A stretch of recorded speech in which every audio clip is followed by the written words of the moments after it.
Kuki khutlai paiba singna attack chathaduna saitonda lausubi nupi ama hatkhiba amade juribamda chatharakkhiba ka henba thouong singda lengangna action laukhataba sigi mayukta ngasi numidangwairam pung 6 tagi Manipur pumba pung 13 gi total shutdown Laothokkhre haina lup 13 gi wangangloi santa nahakpamna phongdorakli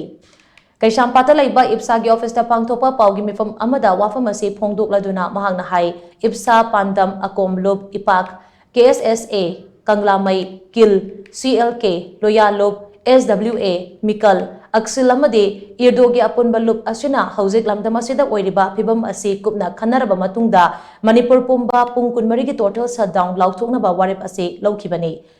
Lamdam asi matam khara ingna chingna leiruraba matung kuki khutlai paiba singna attack mathang chatharakkhiba asida security force na miyam gi punsi ngak senba ngamdaba asri laibak thibani saitonda low suba chatkhibe nupi ama kuki khutlai paiba singna nongmaina kaptuna hatkhiba adugi matangda ngasi fauba mari lainaba singna action amata laukhatana tumina leishiliba ase lup 13 na yamna hakchina lawi thaudo asigi matangda miyamna nungnangba poknaringai cherakta ngarang amuk juribamda thokhiba thaudok sing adu yamna nungaitaba amani oiragliba pibam asida lengangna lokatfam thokpa action amata lokatana leiba asina center amasung state lengaki intelligence network sing mathau ningthina traudabra haibasi achabu wahang amo oiragli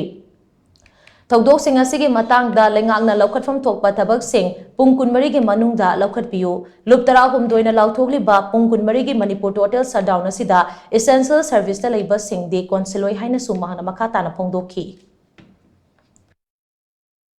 Namchirang gi swaida akoi koktruk namchirang swai gi range da coordinated oiba attack akoi Facebook ta kaida social media da ure drone gi oiba attack then rocket kapak pagi attack sigi mayam se chatharak pase si sakarna kaim tawba ngam da base sigi matang da ngasi akoi gi luk 13 sina akoi miyam da laothokchari hojik tagi auna pung 13 gi 24 hours hai tare ko akoi total shutdown laothokchare hai base akoi thumjage Haiba shutdown se akoi laothokchari je akoi khangi miyam se amna hojik nakan mari mangada blockade toksandana akoi gi chana thaknaba walakpa pot maman nengalakpa haiba punamak se masigi daita si lengakna lawdamni maramdi kai noi ganda pochai maman nengalakpa natraga tangakpa haiba se masi lambi se phasana process ta lermagadi masagi oina sakarna thoiba thodok sing gi matang matam chana step lokot piramagadi sigumba situation je lermoi